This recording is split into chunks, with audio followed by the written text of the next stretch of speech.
आज हम लोग पढ़ेंगे हिंदी कहानियाँ। ऐसी वीडियो रोज़ सुनने के लिए इस चैनल को सब्सक्राइब कर लें।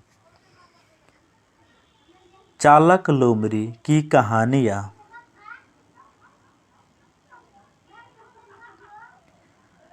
एक समय की बात है, एक जंगल में एक लोमड़ी रहा करती थी।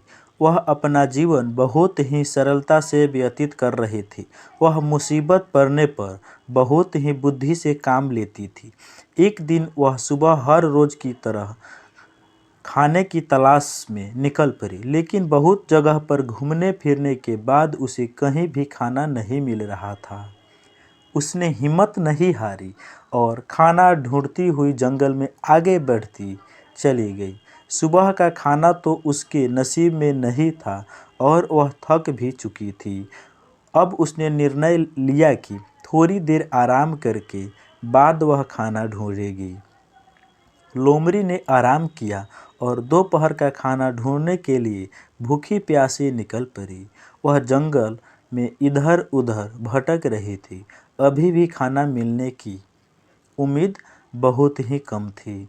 ऊपर से बहुत गर्मी हो रही थी, जिसके कारण खाना ढूंढना बहुत ही मुश्किल था। लेकिन लोमड़ी ने हार ना मानी। वह खाना ढूंढने के लिए आगे बढ़ती चली गई। उसने खाना ढूंढने के लिए बहुत मेहनत की, लेकिन खाना मिल ही नहीं रहा था। आखिर उसकी खाना मिलने की उम्मीद खत्म हो गई।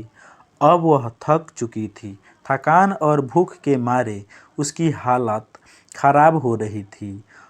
अब वह अपने लिए कुछ नहीं कर पा रही थी और छाया में पेड़ के सहारे बैठ गई।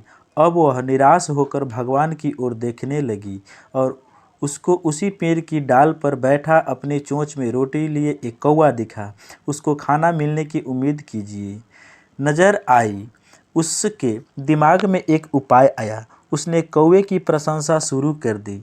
अरे कौवे भाई, मैंने तुम्हारी प्रशंसा सुनी है। कहा जाता है कि तुम बहुत ही मधुर आवाज़ में गाते हो। तुम्हारी सुरीली आवाज़ पूरे जंगल में मशहूर है। मैं तुम्हें ढूंढते हुए यहाँ तक आई हूँ। क्या तुम मुझे सुरीली आवाज़ में गीत सुनाओगे?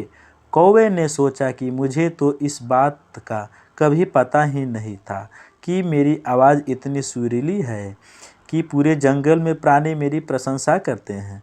मैं अब गाकर देखता हूँ।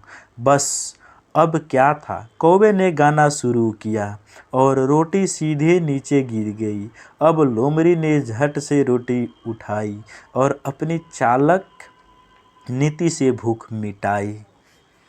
ठीक है, तो इस कहानी से हमें दो शिक्षाएं मिलती है कि लोमड़ी की तरह हमें कभी भी हिम्मत नहीं हारनी चाहिए और कौवे की तरह झूठी प्रशंसा सुनने पर अपनी शुद्ध बुद्धि नहीं खोना चाहिए। ठीक है, तो मैं मिलते हूँ अगले कहानी के साथ। तब तक के लिए जय हिंद।